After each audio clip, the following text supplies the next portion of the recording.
병오년 말띠 선생님들 잘 찾아오셨습니다. 2025년 을사년 개미월, 한 해의 절반을 지나며 새로운 물줄기가 흐르는 7월이 시작되었습니다. 상반기 동안 참 많은 고생하셨습니다. 그 추진력과 활기 정말 대단하셨습니다. 이제 7월, 그리고 하반기는 그동안의 노력이 하나둘 보상받으며 큰 행운이 찾아올 것입니다. 기대하셔도 좋습니다. 영상 시작에 앞서 구독과 좋아요 꼭 부탁드리며 소원 한 가지씩 댓글로 남겨주시면 매일 선생님들을 위해 정성껏 기도 올리겠습니다. 그럼 병오년 말띠 선생님들의 7월 운세 지금 시작하겠습니다. 2025년 7월, 개미월의 기운은 물과 불이 조화를 이루며 열정을 부드럽게 다듬는 형상입니다.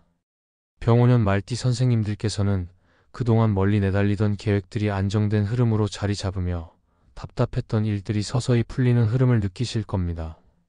마치 마차가 넉넉한 여울에서 숨을 돌리듯 작은 성과들이 쌓이며 마음의 성취감과 여유가 더해집니다. 상반기 동안 미뤄두었던 일이나 지지부진했던 계획들이 이달에는 한 단계씩 마무리되며 결실을 맺습니다.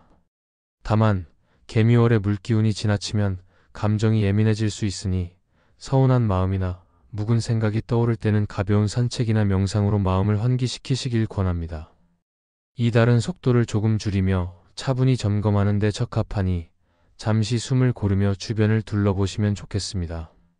재물운은 숨 고르기 구간에서 재정 균형을 잡는 형상입니다.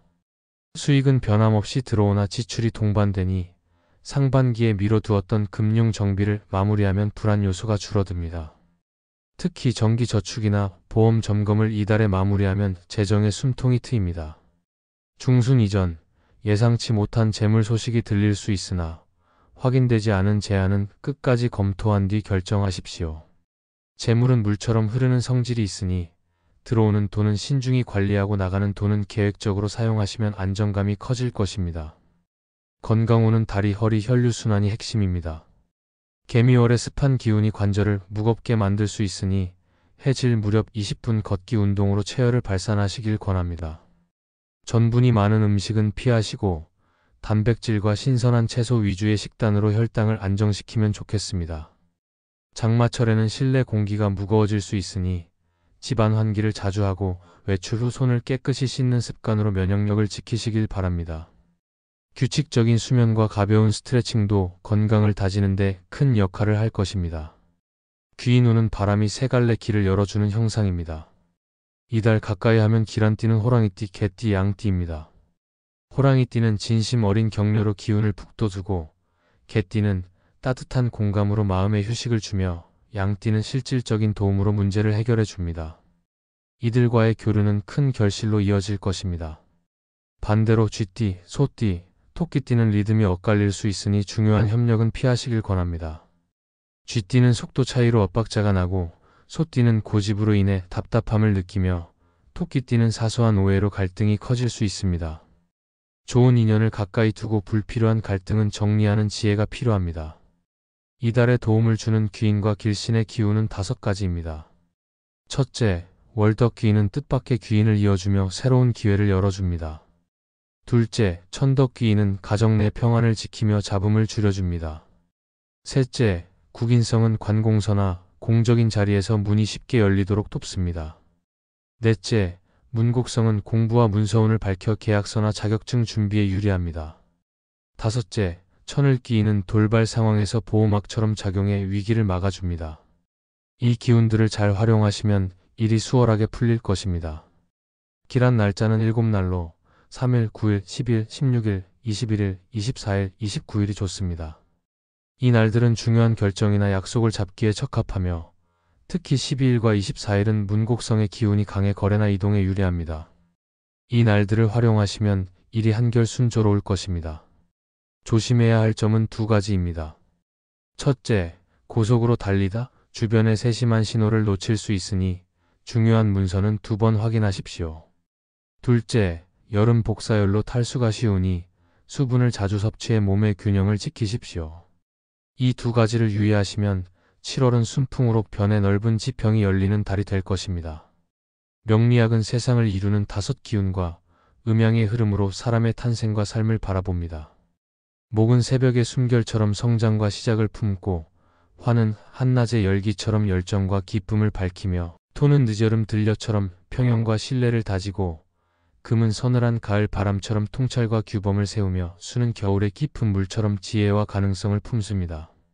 해마다 달마다 날마다 이 5기운이 짧은 숨과 긴 숨으로 끊임없이 변주되고, 그 가운데 태어난 우리는 저마다 다른 비율로 기운을 받습니다. 그래서 누구도 같은 삶을 살지 않고 누구도 완전히 홀로 서 있지 않습니다. 개개인의 사주 내 기둥은 하늘과 땅이 빚은 고유한 색채표이자 일생의 길 안내서가 됩니다. 그러나 명리학은 그림이 그려졌다 해서 이미 완성된 운명이라고 말하지 않습니다. 빛이 있어야 그림자가 또렷하듯 주어진 기운은 살아가는 과정에서 선택과 행동으로 계속 덧칠되고 지워집니다. 목이 지나치게 강하면 나무는 스스로 얽혀 빛을 가리지만 불을 만나면 새로운 활로를 찾고 물을 만나면 더욱 푸르게 자랍니다.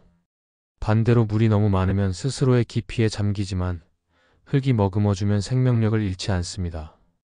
결국 부족한 기운은 채우고 넘치는 기운은 돌봐 조율해 가는 지혜가 삶의 기술입니다. 명리학이 권하는 첫 번째 태도는 자연의 시간을 믿고 기다리는 여유입니다. 절기마다 봄, 여름, 가을, 겨울이 어김없이 찾아오듯 개인의 운도 대운과 세운, 월운이 이어지며 리듬을 만듭니다. 잘 흐르던 일도 저조해질 때가 있고 답답했던 길도 활짝 열릴 때가 옵니다. 막히는 시간에는 억지로 분투하기보다 내 안의 약한 기운을 돌보고 체력을 비축해두면 다음 물결이 올 때 한층 멀리 나아갈 힘이 생깁니다. 기다림은 포기와 다르며 기다리는 동안 배움과 준비를 멈추지 않는 것이 핵심입니다. 두 번째 태도는 균형을 돌보는 삶입니다. 목이 강한 사람은 화를 불러 열정을 밝히되 뿌리가 타지 않도록 물로 식혀야 하고, 금이 센 사람은 규칙을 세우되 토로 따뜻함을 더해 주변과 부드럽게 호흡해야 합니다. 자신의 강점과 약점을 아는 것은 오만함도 열등감도 아닌 건강한 자기 이해입니다. 모자란 기운은 책 한 권, 대화 한마디, 새벽 운동 같은 작은 습관으로 채워집니다. 넘치는 기운은 봉사나 나눔, 명상이나 예술처럼 나를 넘어서 흐르게 해주면 조화로워집니다. 세 번째 태도는 관계를 통해 순환을 확장하는 길입니다. 목은 다른 나무와 숲을 이루어야 진짜 시원한 그늘을 만들고, 불은 서늘함과 어울려야 포근한 온기가 되며, 물은 흐르며 만나야 맑음을 유지합니다. 사주에서 상생과 조화를 이루는 띠나 사람이 찾아올 때 기꺼이 배우고 나누는 마음이 복이 됩니다. 반대로 상극으로 보이는 인연이라도 완전히 배척하기보다 서로의 역할을 이해하면 새로운 시너지가 태어날 수 있습니다. 명리학의 궁극은 혼자 빛나는 별이 아니라 밤하늘을 이룬 무수한 별무리의 조화에 있습니다. 네 번째 태도는 순간순간의 선택에 책임을 지는 용기입니다. 명리학은 기중을 예언하는 도구가 아니라 가능성과 경고를 함께 비추는 거울에 가깝습니다. 좋은 운세라도 행동이 따르지 않으면 열매를 맺지 못하고, 까다로운 운세라도 성실한 선택은 위기를 기회로 바꿉니다. 목의 날에는 배우고 열정을 키우고, 화의 날에는 사랑하고 표현하며, 토의 날에는 정리하고 다지고, 금의 날에는 판단하고 결정을 내리고, 수의 날에는 쉬고 돌아보며 아이디어를 품어보는 식으로 하루를 오행의 호흡에 맞추어 살아도 좋습니다. 마지막으로 명리학이 전해주는 가장 큰 선물은 희망입니다. 모든 사주에는 밝은 구석이 있고 모든 인생에는 회복의 시간을 품고 있습니다. 스스로에게 주어진 기운이 아무리 험해 보여도 그 험함 속에는 반드시 반전의 열쇠가 숨겨져 있습니다. 물속 깊이 잠긴 씨앗은 봄의 온도를 만나야만 싹을 틔우듯 당신의 삶도 때가 오면 눈부시게 꽃 피울 준비를 이미 마쳤습니다. 중요한 것은 그때를 맞이할 체력과 마음가짐, 그리고 세상과 나를 함께 사랑하는 따뜻한 시선입니다. 그러니 오늘부터 작은 결심 하나를 품어보세요. 아침 해가 뜰 때 깊은 숨을 내쉬며 몸을 깨우고, 낮에 받은 기회를 메모 한 줄로 잡아두며 저녁에는 감사와 반성을 조용히 읊조리다 잠들어 보세요. 목이 길러낸 젊은 가지 위에 화의 꽃이 피고, 토의 열매가 맺히고, 금의 빛이 당당히 서며 수의 깊이가 반짝일 것입니다. 명리학은 결국 이렇게 속삭입니다. 인생은 이미 주어진 그림이 아니라 하루하루 물감과 붓을 들어 완성해 가는 캔버스라고. 색이 번지고 겹칠수록 더 깊어지는 그림처럼 당신의 삶도 선택의 층을 더할수록 한층 빛나게 완성될 것입니다. 오늘도 다섯 기운이 당신을 돕고 있으니 희망을 놓지 말고 걸음을 이어가세요. 이번 7월은 묵은 걱정이 풀리고 작은 기쁨이 피어나는 달입니다. 좋은 인연과 건강을 챙기신다면 병원년 말띠 선생님들의 삶은 넓은 들판처럼 빛날 것입니다. 그동안의 고생, 이제 다 보상받으실 때입니다. 강력한 대운의 징조가 보입니다. 말년으로 갈수록 평안하고 복된 삶이 펼쳐질 것이니 걱정 내려놓으시고 많이 웃으십시오. 웃음이 많을수록 복이 더 크게 들어옵니다. 지금 이 순간 행복한 사람이 내일도 행복합니다. 저는 매일 선생님들을 위해 기도 올리고 있습니다. 이 영상이 도움이 되셨다면 구독과 좋아요 부탁드리며 오늘도 빛나는 하루 보내시길 바랍니다. 감사합니다.